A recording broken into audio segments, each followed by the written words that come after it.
What's up, everybody, and welcome back to the Hook One Pod. Hey, as always, we're here in the studio, and today we're joined by Nate. He's back. What's going on, guys? We taught Nate how to talk into the microphone today. We're going to have good audio. It's going to be way better this time. I hope so. I messed up the last video. The audio was messed up, so it'll be nice to finally get it. We got the new board in, which took us a while to start recording podcasts, and then we got the new board in, and now the quality went down, so I'm not happy about that. But it is what it is. Hey, guys, we got a great show for you planned this morning. We're going to talk about fall fishing. We're going to talk about how the weather has really affected the fall fishing. We've lost a lot of water here on the Great Lakes, like quite a bit of water on the Great Lakes. Crazy. Yeah, it's pretty ridiculous. So we're going to talk about that. We're going to talk about how it affected fishing. We're going to talk about what's coming up for us. We've got the holidays coming up. You know, this episode will air the Monday before Thanksgiving. So we've got Thanksgiving coming up. That means we've got Black Friday, and we've got sales coming up. That means we've got Christmas coming up. That means we've got the show coming up. We're going to be giving away tickets for the show on our Facebook like we always do, guys. Probably a couple weeks away from that still. Once we get through Thanksgiving, we'll really start gearing up and talking more about the fishing show in Novi, but that's going to be a great time. Yeah. I'm looking forward to that. Super excited for that. Yeah. And always, guys, since it is the holidays, you guys should support who's supporting us. Go out there and buy your loved ones a bottle of Papa's Pilar rum. You can head over to Whitewater Tackle and use that's pretty professional, isn't it? That's a good little swing. You can use our code and head over to whitewaterfish.com. You can save up to 25% off anything that you're Christmas shopping for. So you can head over there and get that taken care of. Use our friends here at Cortland Line, as well as our friends over at Great Lakes Anglers Co. Their coffee, locally made coffee, locally farmed. 20% back goes back to conversation. It's early. We're recording this one early. Yeah, 20% back goes back towards conservation, towards saving Saginaw Bay and Lake Huron and keeping that a good fishery that it is. And if you go on there and use the code that you just saw on the discount, you guys can save 10%. So 30% going back to a good cause. Pretty good deal. 10 to you and 20 to the wildlife. Yeah. But anyway, Nate, let's kind of dive in. I really wanted to focus on what this fall fishing has been like. It's been a kind of a goofy year for us. Very. You know, water temps were stuck between 58 and 56 for a really long time. Yep. Water temps are finally dropping. The fishing has been incredible. The vertical jigging's been incredible. The whip fishing's been incredible. Casting offshore has been incredible. I mean, Nate got out of work the other day. 14 minutes, I had my 6 fish. All 15 to 19-inch fish. And Nate, when you're casting offshore, what are you using? What size jig? And let them know your setup for the guys that do like to. So when I did that, it was a 3/4 ounce walleye style jig. I had Bob's Goby I was using. Yep. And then a money Goby. And that's typically what I'll use is a 3/4. So you like to use a 3/4 off ashore? Yeah. I do. Occasionally I'll drop down to a 5/8, but most of the time it's a 3/4. Yeah, and especially with the way the winds have been this year, it seems like we've got a lot of north and a lot of east wind. Yep. At least the last couple weeks, and that when that east wind is blowing straight across the river into your face, it can make things hard to feel. Obviously, a north wind is going to pick up that current. So using a heavier jig, we always tell the shore fishermen, you've got to be on the bottom. Yeah. If you're not on the bottom, go ahead. I think one of the biggest things is this time of year with the water cooling down, the fish get aggressive, but you got to think it's getting cold, so sometimes they're glued to the bottom. And if you're using that bigger jig, crawling it across the bottom, sometimes that's what they want. And I mean, it takes a little while to figure out what they want that day, but sometimes that heavier jig can help you catch a lot more fish. Yeah, and that's where cadence comes in too, where, you know, instead of like a big, you know, sweeping cadence where you're yanking the jig way off the bottom, you know, maybe it's just those quick little pops. Snap. Get that, a little snap. Get that bait just kind of hopping along the bottom. Yep. Those fish don't have to work super hard. I mean, we're lazy. Fish are lazy. We talk about it all the time. Yeah. But sometimes that big occasional sweep, and that's why we say you got to mess with your cadence, because sometimes that big sweep, you know, it's a reaction bite. They'll watch it shoot up, pause, and then as it's coming down, they'll hit it. Yep. And then it'll make a big difference. But the shore fishing's been incredible. But there's two things that I'm really seeing this fall that have been really interesting to us. One is the water temp that got stalled out where it did for as long as it did. The other is we're losing water fast. Lots of water. We're losing a lot of water. I have a beach in my backyard right now. Yeah, and it used to probably be about 2 feet, 3 Yep. feet, maybe more. Yep. I mean, we've lost. I'm willing to bet here, where we're at, especially like mid-river, and it's obviously the whole system is losing it. Yeah. But I can only speak to what I see at the shop. I mean, we've lost 2 feet probably within the last month. We've probably lost 4 feet from what it was 2 years ago when it was high water. Yeah, I mean, there used to be water over our dock here at the shop where we keep the boat at. There used to be water over that dock, and now, I mean, you could easily probably kayak right under it. Yeah. And it seems like with that water, with losing that water, those fish have gone deep during the day. Absolutely. Right? Yep. It seems like a lot of our good fishing has been 40 to 45 foot of water, especially for those guys jigging. And then what's interesting about that is it's the same spots where those guys are getting them whipping, except, you know, you're out deep. And then as the night goes on, those fish will come cram up into, just like they always do, but they'll cram up into that 18 to 22 foot of water range. And then guys are just teeing off on them at night. Night bite's been incredible all year. Yeah, and I will say, so like as far as the Derby goes, we haven't had any like giants weighed in. But we've had a lot of really good fish weighed in. There is a ton of fish right now in our system in that 6-pound class. A lot of consistency on the 6.5 pound fish. Yes, I mean, and even, you know, it's interesting. It's interesting too because they're like, even the longer fish are in that class. Yeah. You know what I mean? Like even the longer fish, like for the Derby right now, for example, at the Derby, big fish is 6 pounds, 8 ounces. And it's 25.5 inches, I believe. Second place is 6 pounds, 4 ounces. That's a 27-inch fish. And then third place is 6 pounds, 4 ounces, but a 25-inch fish. So those fish are starting to get the lengths. I'm willing to bet that we're going to start seeing the meat get put on now because we're finally starting to see that weather get into like the consistent 20s and lows in the 20s, highs in the 30s. So those fish will start packing them on. But it will be interesting to see. I know there was a 30-inch. It was around 10 pounds caught up in Port Huron whipping. Yeah, they brought it in. It was a really nice fish. Unfortunately, they weren't in the Derby. They didn't really know about it. With it being the first fall Derby, that's going to happen. But obviously, good news looking into next year and into the future. Hopefully it grows. Yeah. But we've had really good action, which is showing me that we are seeing some really nice fish. We're just not seeing those big fish. And I would argue the same thing's going on in Detroit as well. Like, we haven't seen any giants. I haven't heard a whole lot of. No, the walleye slam, the last time I checked, which was yesterday, the walleye slam on Lake Erie, the big fish, I think was 10.61. The fall brawl is a little bit bigger. That one, there's a 12-pounder in that. So there are still those really big fish in the system. It's just not, it doesn't seem like there's as many.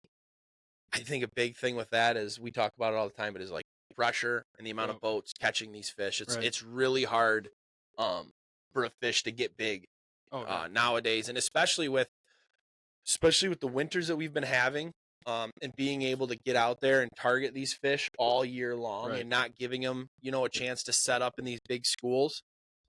Obviously, I think that's a big reason why we're not seeing the big sizes that we're seeing, but absolutely. Definitely a weird year with the weather. Very weird year with the weather. Have you noticed it? And I know what you're going to say because we talk about it all the time. Have you noticed it in the marsh? Have you noticed it duck hunting? So, for those of you that don't know, the reason you don't see Nate a lot this time of year is because he comes to work, goes hunting, comes to work. How many days have you taken off in November? 2. So he's hunting. Almost every day. Yeah. In a good way to follow like weather patterns. We always joke about it all the time because like hunters have 60 days. Deer hunters have a little bit longer. Waterfowl hunters, you guys have 60 days. And it seems like in that 60 days, everything happens. Deer start moving, birds start flying, fish start biting.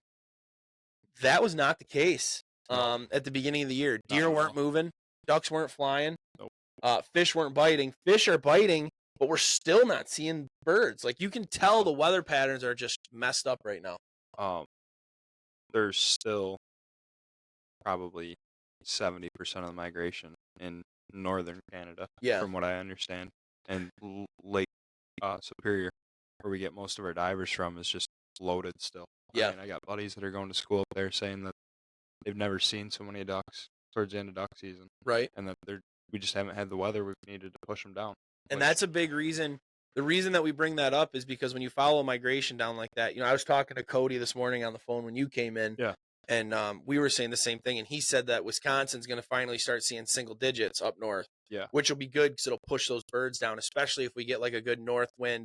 West winds help because it'll push them across.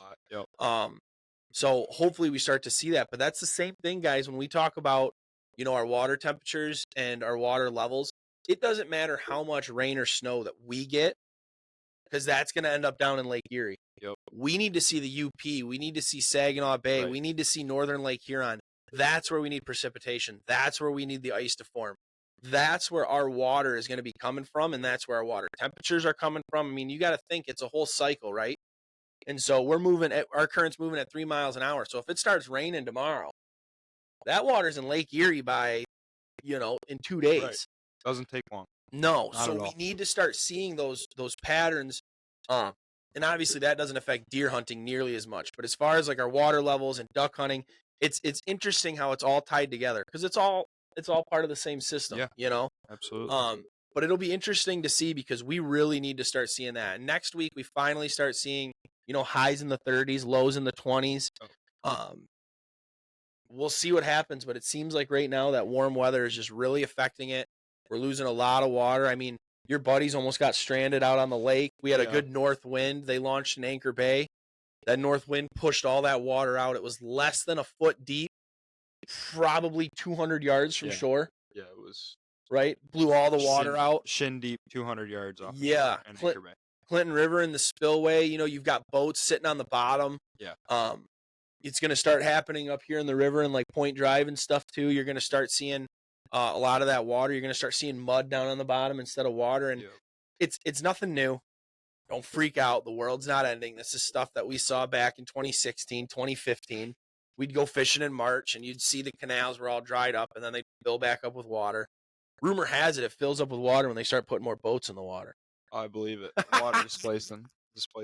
Yeah, exactly. On a billion gallon system. But it is interesting how this time of the year you're going to watch a lot of that stuff disappear. Good for you guys, I guess, that walk around your waders all the time. It's a lot nicer than but there's no birds. Previous years. There's no birds. There is. So anyway, back to fishing. So yeah, guys, the vertical jigging's been really good. Vertical jigging's been good from Lake Huron up above the bridge all the way out into Lake St. Clair and out into the end of the channels, end of the north, end of the middle, end of the south channel. I mean, you guys name it, there's fish everywhere. Obviously, a majority of the spots we're going to find them during the day is going to be much deeper. It seems like natural baits have absolutely been cooking, even though we have had some dirtier water this year. Yeah, it seems like, especially the last week, it's been dirty.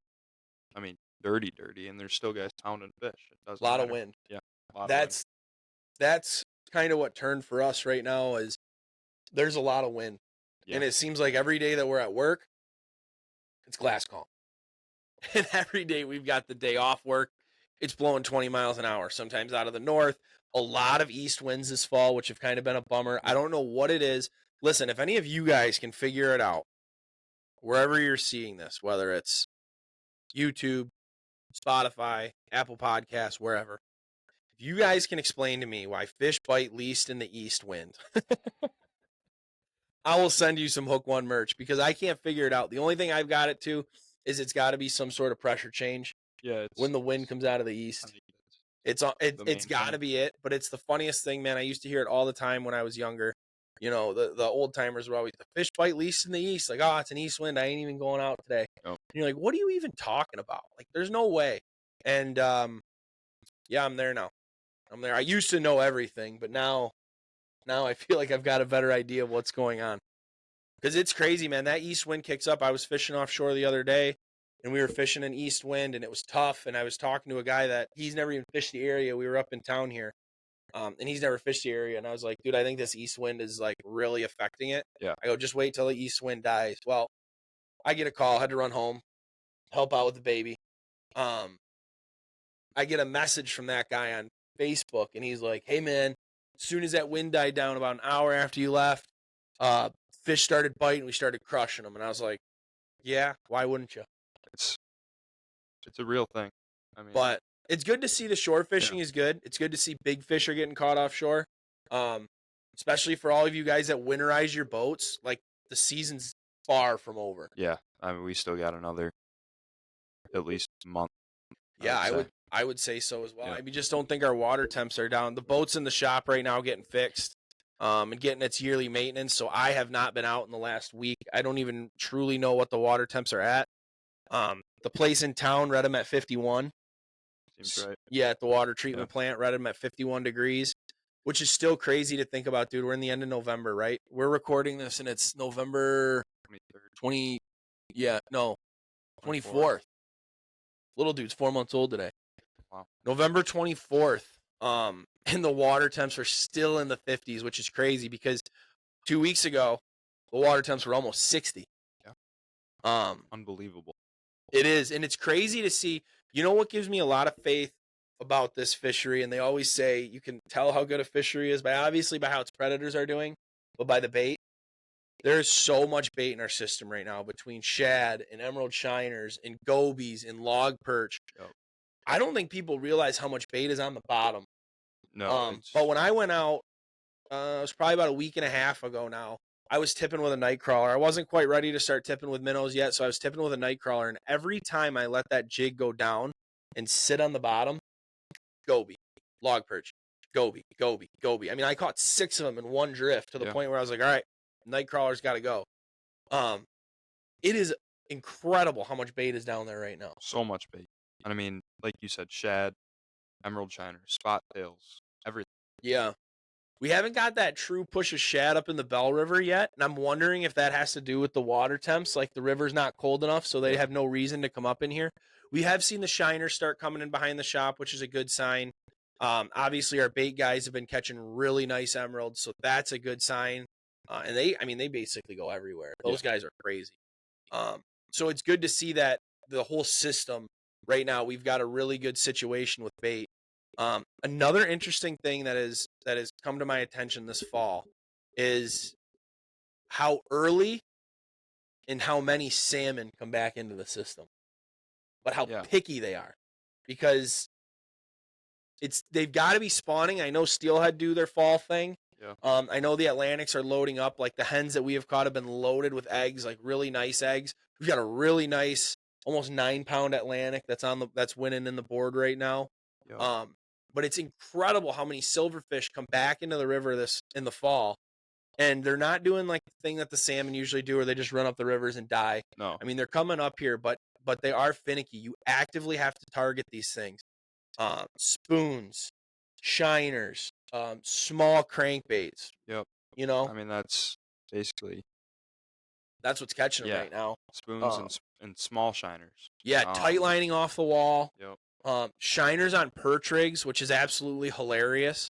But you got guys just fishing off their docks for perch, and they're catching steelhead and Atlantics. Nice ones too. I mean, the one guy came in, it was like a solid 8-pound fish. And it was really, really good to see that, because that's one thing that sets our fishery apart from a lot of the other walleye fisheries in the entire country. Absolutely. Like, where can you go to walleye fish and accidentally catch an Atlantic or a coho or a steelhead or a brown? Right. You know, maybe a burbot. There's burbot that are in the river in the fall. Whitefish. You know, they caught whitefish in the Detroit River. Lake trout once in a while. You'll hear that. Lake trout. A little bit more. You know, it'd be nice to get more lake trout. Yeah, that's what it is too. It's up north. Like I've never.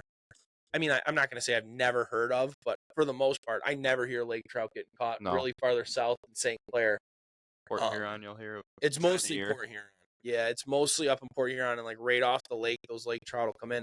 I wish we got more of them in the river. I really do. Yeah, me too. I've been a lake trout advocate for a while now.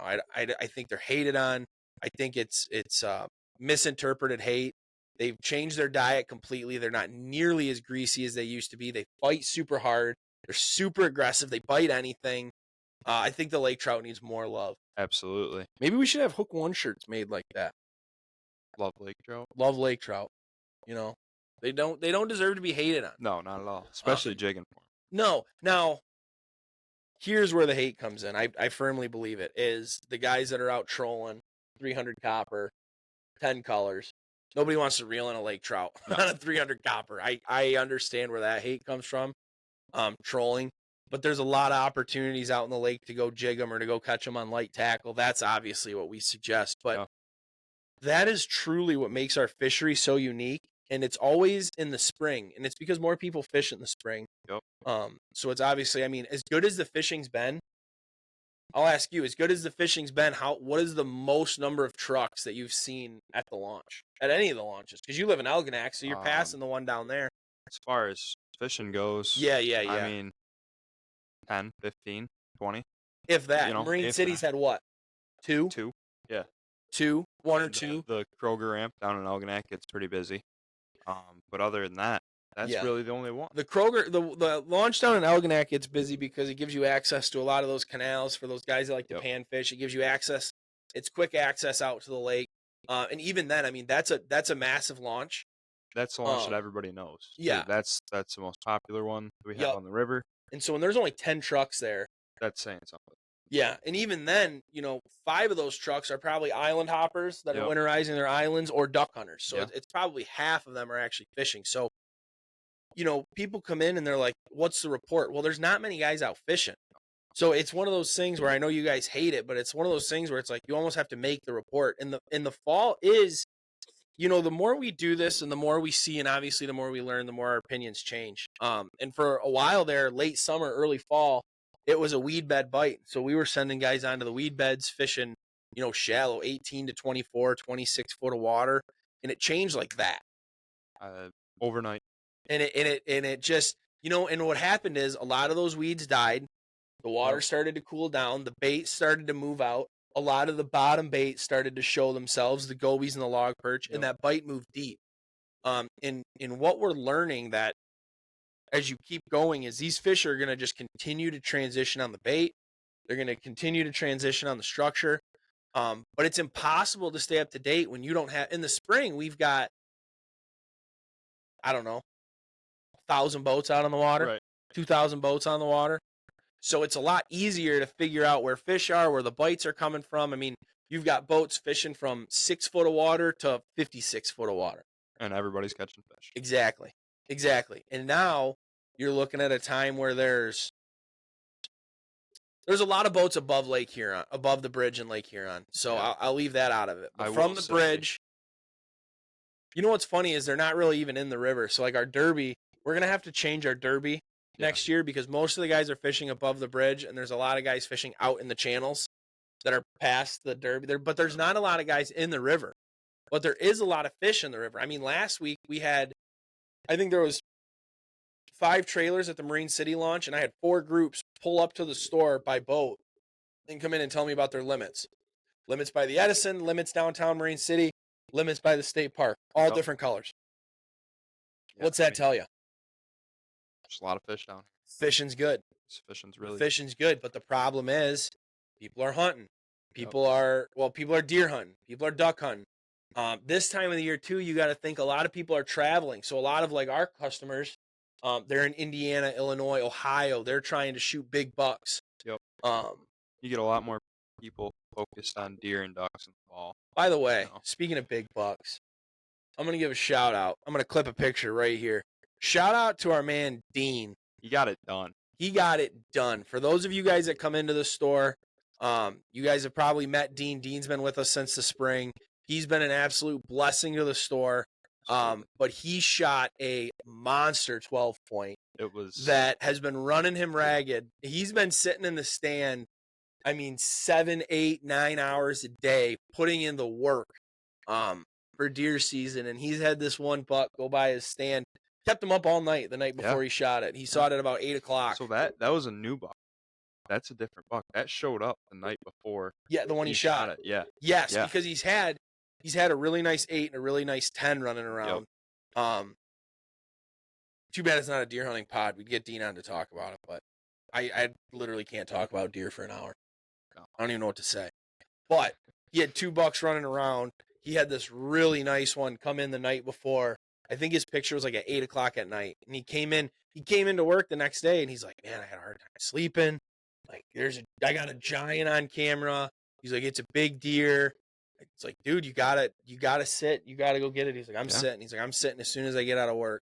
And it was actually as we were closing up at about 5 o'clock, we both got the text. Yeah. And it is an absolute stud. So congratulations, Dean, on that killer buck, man. Good for you. Awesome. But that's what a lot of our customers are doing right now is they're out hunting, they're out duck hunting. I mean, I've got a lot of them on Facebook now at this point, so I get to see all the places they're going. But they're just not fishing. No. And it's a weird thing to me, but obviously it's because I love fishing so much. But it's crazy how, you know, we all put away our boats so early because we're so worried about it getting cold. We don't worry about that in the spring. No. We pull our boats out in March, and we're not worried about the temps dropping and stuff like that. Obviously, we're not telling you, you know, ruin your boat or have anything freeze up in your boat or anything like that. That's the last thing we want, obviously. But there's really good fishing to be had, guys. And if you can fish in 30 degrees in the spring, then you can fish in 30 degrees in the fall. And really, the fishing's only going to get better. Once it dumps below 50, the fishing only gets better. Yeah, and that's everything. Silverfish, walleye. I mean, there's going to be more silverfish will come in the system for sure. The walleye are only going to get more aggressive until they don't. Right. Perch, panfish in the canals. Yep. And then the lake bite's going to pick up. Yep. You're going to see a lot of those fish start to leave the river. And I know that the lake bite hasn't started yet because there's obviously still a lot of fish in the river. Yeah. Captain Joe was out the other day doing some scouting and stuff like that, and he found some fish. And they picked away at him, and they caught some fish in the lake. There's typically fish in the lake. Joe knows what he's doing, so when he goes out there. But if you're new to trolling the lake, you want to give it a couple more weeks. Wait until that big push of fish comes out of the river. Once the bite in the Detroit River slows down a lot, and once the bite in the St. Clair River slows down a lot, that's when those fish have made their winter push out to the lake. And that's where they'll be hanging. So, and that's one of my favorite bites of the year personally. And typically it's already going now, but obviously with water temps and weather, you know, I still don't know. Let's check and see. But I'm going to see what the weather temp is out there at the weather buoy. Because I know it was around 48 to 46. There is a big tournament on the lake today. Well, it's a smaller boat tournament, but it's a really good tournament. The Lake St. Clair Walleye Association put on a veterans tournament. Well, that's cool. So, yeah, you put a veteran in your boat and you take the vets out. And they've got it going on right now. I know it's a smaller boat tournament. It's supposed to be yesterday. Of course, the winds canceled it. So that's going on today. So, obviously, we will not have the information for you guys. Give me 1 second, guys. Sorry. I should be more prepared when it comes to this stuff.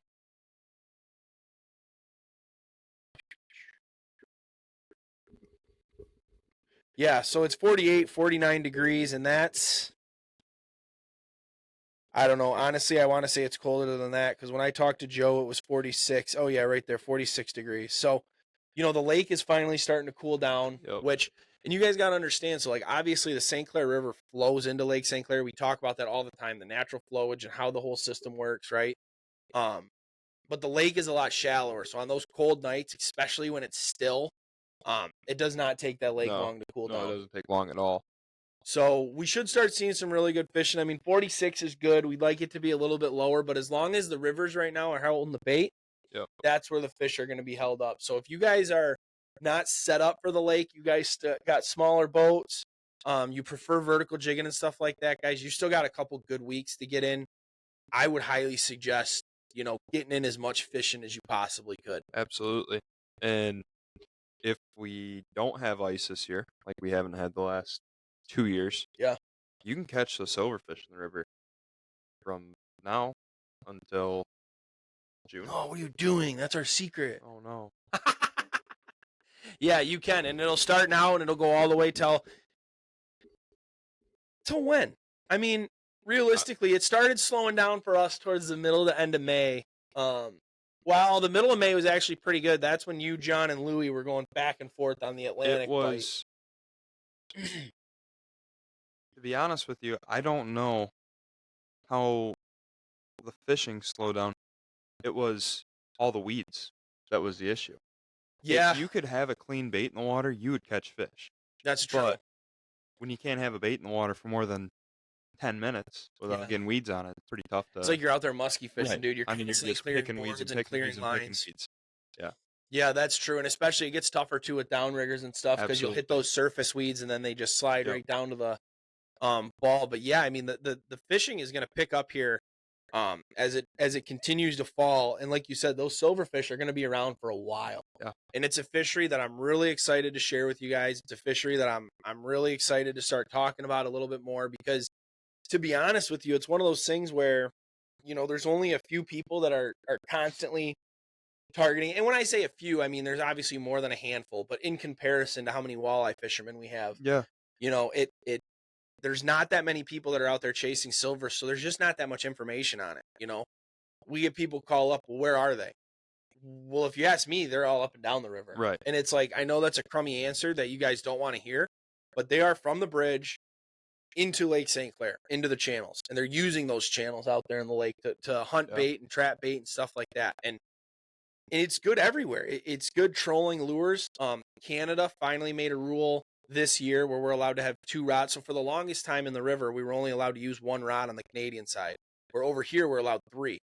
So over here, we did all of our trolling, because if you had 2 guys, you could run 6 rods. It's not worth it to go over there and just run 2 rods. It's not. It's pointless. So now we have it to the point where, we could go over there with 3 guys and run a 6-rod spread and really target the Canadian side. I think that's I think that is going to unlock more than we even realize with the salmon fishing. Because as good as the salmon fishing has been the last 3-4 years, it's only been American waters. Yeah. And we see them over in Canada. We see them when we're over there in our walleye spots and we're vertical jigging, and I've got live scope down, or even just the 2D. I mean, it's not hard to mark salmon, guys. No. If you're marking marks in the middle of the water column, odds are they're going to be some sort of salmon. If it's a huge mark, maybe a muskie, but how many fish truly suspend in the river when the current's doing its thing? Salmon. Maybe some smallmouth, maybe. For the most part, you're going to be seeing salmon, especially when it's those suspended tight pods of fish. Yeah, I mean, if you ever see 100% salmon. Yes, if you ever see a suspended cluster, right? Yep. Like a couple different swoops, I like to call them, right? Yeah. But if you see a couple different suspended marks, that's a school of salmon. Yeah. And the best way to target them is to put your baits in those swoops. So if you're sitting there vertical jigging and you're marking, if you see a pot of fish come through, reel your jig up halfway. Yeah. Reel it up and just start ripping it aggressively. Get those fish's attention. Because it's not sheephead, it's not suckers, it's not walleyes. Like they're just not going to go spend their time in the middle of the water column when their food is on the bottom. Right. Salmon will, because they're eating food all over the water column, whether it's emerald shiners at the top or spot tails on the bottom or gobies on the bottom. I mean, we've caught salmon we've talked about it here on the podcast, guys, but we've caught salmon with literally everything in them. We've caught salmon with shiners, bluegill, smelt, rock bass, bluegills, perch.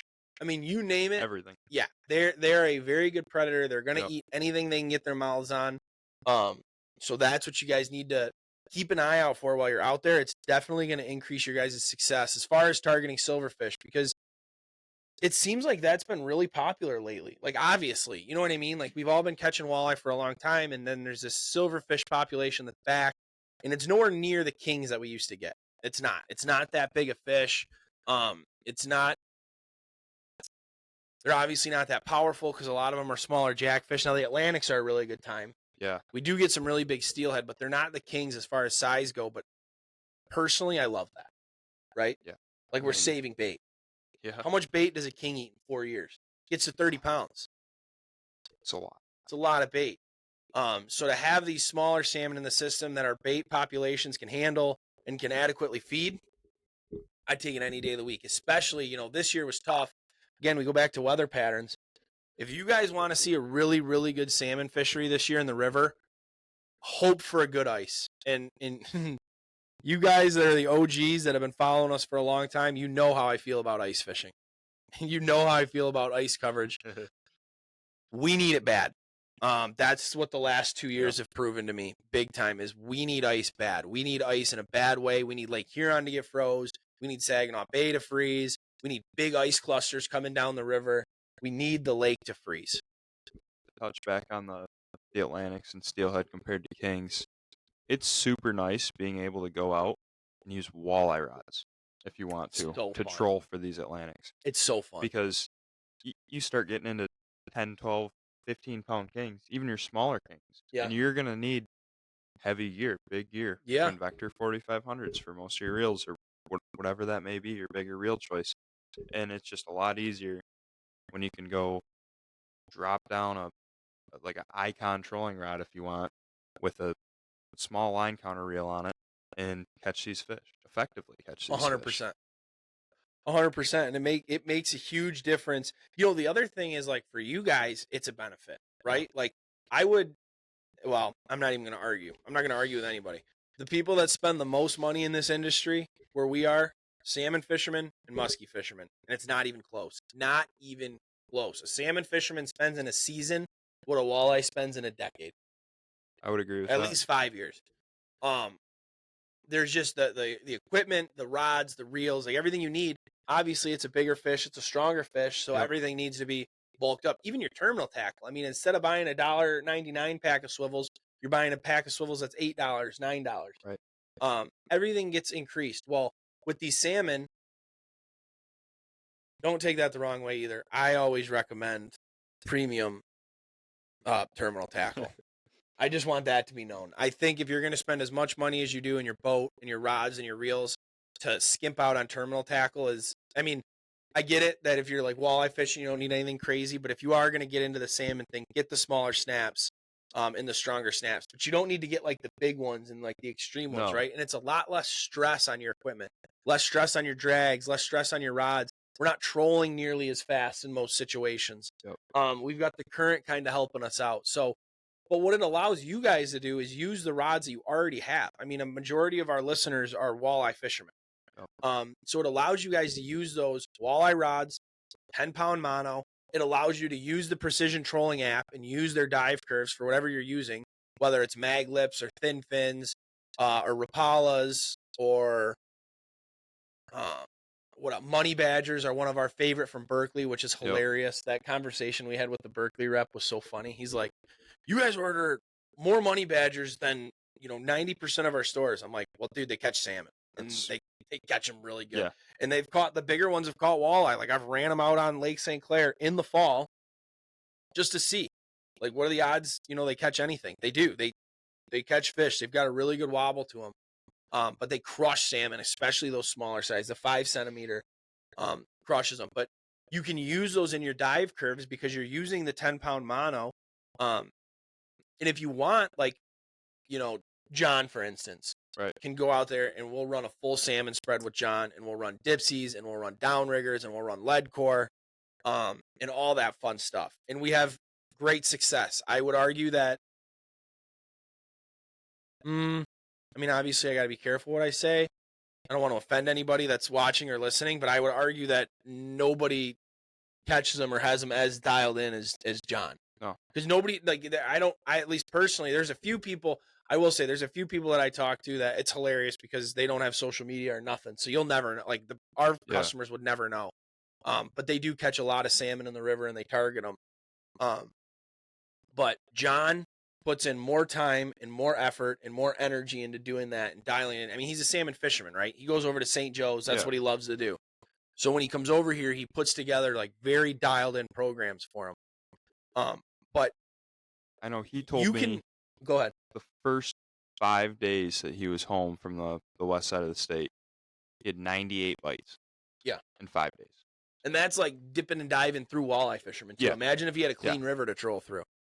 But what my point is on that is you can run that setup and be very successful especially if you're a salmon fisherman and you know that. And it's cool, dude. What's really cool about this is like how many salmon fishermen are in this area because of the fishery that we used to have 20 years ago. So they still have all that stuff. It's just older, but it still works. It works great. That's the best thing about fishing stuff. It doesn't expire. No. Unless you leave your line out in the sun. But different story. Right. But like your equipment and stuff and your baits, they're always going to work. So it's cool to see these guys get back into it. And if you have that stuff, great. If you don't have that stuff, don't sweat it. So like I don't have a ton of that stuff. I don't put the downriggers on my boat. I don't run a ton of dipsies. Now I am going to start running the mini dipsies that are about this big. And I'm going to start running those. Yeah. But I don't run a ton of that stuff. I run diving crankbaits, flicker shads, Money Badgers, the Rapalas, what else do we run? Some flicker minnow 9s, not a ton. the Bill Lewis, the PWC lights. We run Yep. those. And then we run a lot of spoons. And all we do for the spoons is run snap weights. So any sort of inline weight or snap weight, guys, you're fishing. The only thing you're fishing, my advice would be to only fish the top 10 feet. Yep. Rarely are you going to catch those fish on the bottom. Now, I know you've had days where you've had like, better days on the rigger and better days on the dipsies and stuff like that. But for the most part, I was running lead core this year. And yeah, you ran a lot of, but only 1 and 2 colors. So you're only 5 and 10 feet down. I had a 3 color I ran it almost every day, and it didn't get licked. Now this fall, when I ran it with John a couple weeks ago, the 3 color was one of our better, better colors. But that's because you could see on the graph that's where the bait was running. But even then, 15 feet down, you can easily get 15 feet down with a snap weight or a majority of crankbaits with a lip on them. Shallow divers. I don't recommend running bandits or anything like that, or any of those bigger baits. The actual Bill Lewis PWC, Husky Jerks, Flicker Minnow 11s, they work. We've caught fish on bandits before, but what I notice is we lose a lot more fish than we catch. The hooks are just so big on them. I feel like they don't get a good hook set. So those shallower and those smaller baits seem to be a lot better. But we kind of got off into a salmon tangent. It's something that we're really excited to see. We're hoping that you guys go out and try to do it, because any information that we can get back is something that we can help put into, what we're trying to figure out. And that's essentially, how can we make this fishery the best that it is? And how can we let the people know? I had a really cool conversation with Mark Romanek years back, probably 3 or 4 years at this point. Yeah. And we were talking about the Atlantic salmon and how, he does a lot of work with them. And he was saying, I don't know how much longer we're going to be stocking them. I don't know how much longer these programs are going to be around. It just doesn't make sense for us to be doing it. He's like, it's $7 a fish, and we don't know where they're going. They're going anywhere from Buffalo, New York to up and around the thumb. You know what I mean? Yeah. So it's like, if you're having a hard time tracking those fish, it'd be like if the DNR planted pheasants and then they just disappeared. Like, it doesn't make any sense, right? You can't plan it if you can't make any money off of it or have people target them. And then since we've had that conversation, we've only seen an increase. We've seen an increase in activity. We've seen an increase in catching. It's really cool to see how many of you guys are releasing these fish, because any Atlantic that you catch without its adipose fin, which is its back fin right by the tail, if that fin is clipped off, it's a stocked fish, which essentially makes it a put and take system, right? They're going to put in what we're going to take. So what we spend in licenses, they'll put in. It's incredible to see the return on these fish and how many fish truly spend time in lower Lake Huron and in our river, and all year round. Yeah, I mean, you can catch lower Lake Huron. I think the only month I didn't hear of an Atlantic get caught, 100%. I think the only month I heard an Atlantic not get caught this year, or months, was like August and September. Yeah. Which were by far our worst months of the season this year. Terrible. By far. Worst month at the store, worst month for fishing. Eventually the perch fishing started to pick up towards the end of that, but it was brutal out there. The smallmouth fishing was good, but it wasn't great. And that was about it, I would argue. I mean, we went out with Pat and we caught some muskie. So that was cool. That was cool. But even then, like, the muskie fishing wasn't stellar. The bass fishing wasn't stellar. The walleye fishing sucked. Perch fishing sucked. Obviously, nobody's salmon fishing that time of the year. It just doesn't make sense. But it's pretty incredible to see, and it's really, really cool to see what our fishery is doing. But if you guys are out there, the main purpose of this was to really talk about what we talked about in the beginning, and that's how much the weather and the natural cycle of things can affect the fishing, right? Yeah. Whether it's weather, wind, rain, water levels, all that stuff makes a huge difference, guys. It's something that needs to be taken into account all the time. Absolutely. Right? So, anything else you got for the people, man? I think we're getting close here to our time, so we're going to wrap up. We got a bunch of plastics to bag in the stores, guys. If you don't follow us on social media, our new Hook One minnows, we got 5 new colors of Hook One minnows that came in.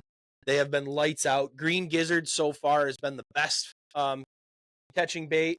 I've seen it. But it's good. The dark emerald has been really good. Yep. Let's just say we're really happy with them. We put a lot of time and effort into, coming up with the right colors and making sure that we've got the right bait that we wanted. So if you guys haven't yet check out our Hook One jigging minnows. We've also added the Hook One paddling minnows. Yep. So many plastics to bag. But we added 10 colors of the Hook One paddling minnows. It's a 4-inch paddle tail, slim minnow style. So it's not like those fat impact baits, but it's more like a slim, easy shiner type deal. Yep. But so we got to get back to the store and get that stuff taken care of. So anything else left for the people? I think that's it. All right, y'all. Well, hey, you know the deal, guys. Really appreciate you turning in. Please like, share, and subscribe. We really want to boost this channel. We really want to start doing more with this stuff, but we need your guys' help. You know, we're posting it. We're seeing the stuff get posted, but we obviously need your guys' help to grow the channel. So please like, share, and subscribe. If you know anyone that wants to find a fishing podcast, send them our way. If you know anyone or you want to hear anyone, if you want to hear us interview anybody in the industry, you know, it's a small world. They're an email away. So if you, not saying they'll respond to our email, but I can send it. So if you guys want us to interview anybody or you want anyone on the show, please let us know. Let us know in the comments below, whether you see this on YouTube or Facebook. Shoot us an email. Shoot us a message on any of our social medias. Yeah. We're easy to get to. And same thing if you want to hear us talk about any specific topics. As we go forward, we're obviously going to do some fun shows about the holidays coming up. We're going to do a fishing show preview. We're going to give away some tickets for that. We're going to let you guys know what you'll be able to find in our booth at the fishing show. I'll give you guys a sneak peek. It's going to be another great one. Yeah. We've got some really good plans this year. Our booth is going to look quite a bit different than it has in the past. We'll obviously still have our huge selection of custom cranks, but we're going to have a lot more plastics, a lot more forward-facing sonar baits. Roy from Fat Boy Jigs has a ton of jigs painted already, and he's going to have some exclusive show colors from Fat Boy Jigs, so that's going to be really exciting. So stay tuned for the show, and then obviously we're going to have some interviews come up. We've got some captains coming up. We're going to start doing some more interviews with just local captains in the area, talking about their charter business, talking about how they grew it, talking about what fish they like to target, talking about what sets them aside from every other captain, because every captain has their own thing that makes them good. Absolutely. And I do firmly believe that. So we're going to talk to those guys. That's going to be really exciting. I think we have 3 or 4 of them lined up as well. And in the meantime, guys, please check out our sponsors. A huge thank you to Papa's Pilar, to Whitewater Fish, to Cortland Line, and Great Lakes Anglers Co. On the Cortland Line thing, guys, next year, I'm super excited. I'll announce it to you guys early. I'm not going to post anything on social media or nothing. But we're going to have some custom color braided line. So for the ladies out there, we're going to have pink and purple. We're going to have seafoam green for you guys. We're also going to have the high-vis yellow and the moss green. So you guys will be able to customize your combos, spinning combos, whipping combos, trolling combos, whatever you need.